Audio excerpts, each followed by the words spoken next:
Hello, আসসালামু আলাইকুম। সবাইকে আবারও স্বাগত জানাচ্ছি নতুন আরেকটি ভিডিও নিয়ে হাজির হলাম। আজকে আমরা জানব মে মাসে কি আমরা শাকসবজি চাষ করব, তা নিয়ে আজকে আমরা বিস্তারিত আলোচনা করব। আশা করছি সবাই আমার সাথে থাকবেন। প্রথমত যে সবজিটার নাম আমরা বলবো সেটা হচ্ছে লাউ। আমরা এপ্রিল থেকে মে মাসে যদি আমরা লাউ চাষ করি, আমাদের লাউ গাছে প্রচুর পরিমাণে লাভ হবে এবং বাজার দামটাও কিন্তু আমাদের প্রচুর পরিমাণে হয়ে থাকবে। মে মাসে যদি আমরা বীজ বপন করে মাদা তৈরি করে আমরা লাউ চাষ করে থাকি, আমাদের প্রচুর পরিমাণে লাউ এবং প্রচুর পরিমাণে আমরা লাভবান হতে পারব। এপ্রিল থেকে মে মাসে আমরা লাউ গাছে পরিচর্যা করতে পারবো। লাউ গাছে আমরা ইউরিয়া সার, টিএসপি সার এবং জিপ সার, সালফার, ম্যাগনেসিয়াম এ সকল আমরা যদি বালাইনাশক দিয়ে থাকি, আমাদের লাউ গাছে প্রচুর পরিমাণে লাউ হবে। তারপরে আমরা যেই শাকটার নাম বলবো সেটা হচ্ছে লাল শাক। আমরা অনেকেই বাংলাদেশে লাল শাক পছন্দ করে থাকি। লাল শাক ছাদ বাগানে, টবে, বাড়ির আঙ্গিনায় এবং জমিতে যে সকল জায়গায় হোক না কেন, সব জায়গায় আমাদের লাল শাকটা চাষ করা যাবে। মে থেকে জুনও আমাদের লাল শাক চাষ করলে বাজার দর ভালো থাকবে। তারপরে আমরা যে সবজিটার নাম এখন বলবো সেটা হচ্ছে টমেটো। আমরা এপ্রিল থেকে মে মাসে যদি টমেটো বীজ বপন করি এবং টমেটো গাছ রোপণ করি, তাহলে আমরা বর্ষাকালীন টমেটো জাতটা আমরা রোপণ করব। তাহলে আমাদের বাজার দরটা কিন্তু ভালো হয়ে থাকবে এবং টমেটো আমাদের বিউটিফুল এবং চাষ করতে পারেন, এটা বর্ষাকালীন। তারপরে বাড়ি 8, বাড়ি 3, বাড়ি 10, বাড়ি 11 এ সকল জাত আপনারা যদি চাষ করেন বর্ষাকালে, তাহলে আপনাদের প্রচুর পরিমাণে লাভবান হবেন এবং বর্ষাকালে যদি চাষ করে থাকেন ফলনটা একটু কম হলেও আপনার বাজার দরটা অনেক ভালো হয়ে থাকে। এখন আমরা বলবো যে সবজিটার নাম সেটা হচ্ছে ধনিয়া পাতা।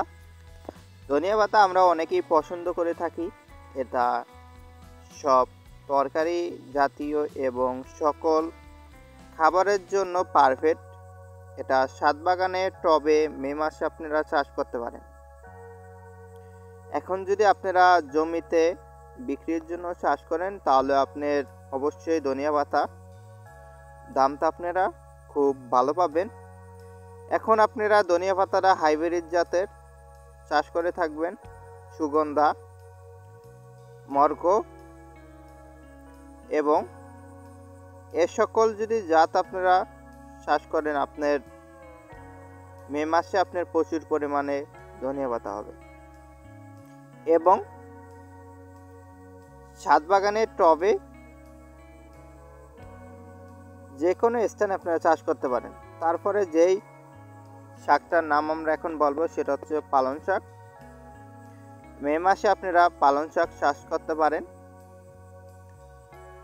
টবে, ছাদ বাগানে এবং বাড়ির আঙ্গিনায়, জমিতে, যে সকল জায়গায় হোক না কেন আপনারা পালং শাক মে মাসে আপনারা চাষ করতে পারবেন। চাষ করার পূর্বে যে সকল সার এবং চাষ করার নিয়ম অনুযায়ী সে ভিডিও এই চ্যানেলে আছে, আপনারা দেখে নিতে পারেন, তাহলে আপনাদের সহজ হবে। এই সময় যদি আপনার পালং শাক চাষ করতে পারেন, আপনার বাজার দর এবং নিজের পরিবারের চাহিদা অনুযায়ী চাষ করতে পারবেন। এই সময় খুব পালং শাকটা ভালো হয়ে থাকে। তারপরে আপনারা যেই শাকটার নাম এখন বলবো সেটা হচ্ছে ডাঁটা। বাংলাদেশে ডাঁটা কিন্তু জনপ্রিয় একটি সবজি হিসাবে আমরা ব্যবহার করে থাকি এটা আপনার সব মাছ দিয়েই কম বেশি খাওয়া যায়। মে থেকে আমাদের জুন এবং এপ্রিল মাসেও কিন্তু আমাদের ডাঁটা বপন করা যায়। এক্ষেত্রে আমাদের মাটি ভালোভাবে শুকনো হলে ভিজিয়ে নিতে হবে। তারপরে ডাঁটার বীজটা আমরা 5 থেকে 10 মিনিট গরম দিয়ে রোদে তারপরে আমরা মাটিতে বপন করে দিব। তারপরে আমরা মাটিটা ভালোভাবে মই দিয়ে মিক্স করে সমানভাবে আমরা রেখে দিব। তারপরে আমরা 10 থেকে 12 দিন পরে দেখবেন আপনার ডাঁটা খুব হয়ে গেছে। তারপরে আপনারা যেই সবজিটা এখন চাষ করবেন সেটা হচ্ছে ঢেঁড়স। অনেকেই আমরা ঢেঁড়স পছন্দ করে থাকি। বাংলাদেশে খুবই একটি সবজি, জনপ্রিয় ঢেঁড়স। ঢেঁড়স আপনারা এটা ছাদ বাগানে, টবে, বাড়ির আঙ্গিনায়, জমিতে যে কোনো জায়গায় আপনারা কিন্তু চাষ করতে পারেন। পরিবারের চাহিদা অনুযায়ী আপনারা চাষ করতে পারেন এবং বিক্রির জন্য আপনারা চাষ করলে খুব লাভবান হবে। মে মাসে আপনি যদি চাষ করে থাকেন, এটা বর্ষাকালীন ঢেঁড়স চাষ করবেন যাতে আমাদের বৃষ্টি এবং পানি সহনশীল হয়ে থাকে। সেই অনুযায়ী আমরা হাইব্রিড জাতের বর্ষা জাতটা আমরা চাষ করলে লাভবান হব এবং পরিচর্যা করতে পারবো। তারপরে আমরা যেই সবজিটা এখন নাম বলবো সেটা হচ্ছে করলা। করলা বাংলাদেশের জনপ্রিয় একটি সবজি। করলা আমরা সবাই কম বেশি খাইতে পছন্দ করি। এটা আমরা ছাদ বাগানে চাষ করা খুবই একটি সহজ এবং বাড়ির আঙ্গিনায় চাষ করলেও খুব সহজ বিষয়। আপনারা বাঁশের খুঁটি বা দড়ি দিয়েও আপনারা চাষ করে মাচা তৈরি করে দিতে পারেন এবং জমিতে চাষ করলে আমরা মাচা তৈরি করতে পারবো জাল দিয়ে, সুতা দিয়ে এবং একটি দ্বারা ঘেরে, তাও আমরা চাষ করতে পারবো। করলা গাছের পরিচর্যা খুবই একটি সহজ। এটা আপনারা যত পানি দিবেন পানির উপরে করলা নির্ভরশীল হবে। তারপরে আমরা যে সবজিটা এখন আমরা চাষ করব সেটা হচ্ছে মিষ্টি কুমড়। বর্ষাকালে আমরা মিষ্টি কুমড় চাষ করলে অনেক প্রচুর পরিমাণে মিষ্টি কুমড় হবে এবং বর্ষাকালে যদি আমরা চাষ করতে পারি আমাদের বাজার দর ভালো হয়ে থাকে এবং পরিবারের চাহিদা অনুযায়ী কিন্তু আমরা ছাদ বাগানে, বাড়ির আঙ্গিনায় এবং জমিতে আমরা চাষ করতে পারি। ছাদ বাগানে আপনারা যদি চাষ করেন তাহলে আপনাদের টবটা ভালোভাবে সাজিয়ে নিতে হবে।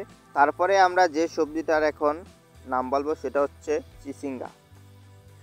আমরা মে মাসে চিচিঙ্গা বীজ বপন করতে পারবো এবং চিচিঙ্গা গাছের পরিচর্যা করতে পারবো এবং চিচিঙ্গার চারা আমরা এখন সরাসরি জমিতে লাগাতে পারবো এবং ছাদ বাগানে, টবে, বাড়ির আঙ্গিনায় যে সকল জায়গায় হোক না কেন আমরা এখন চিচিঙ্গা চাষ করতে পারবো এবং চিচিঙ্গার পুরো পরিচর্যা অনুযায়ী আমাদের এই চ্যানেলে ভিডিও দেওয়া আছে, আপনারা দেখে নিতে পারেন।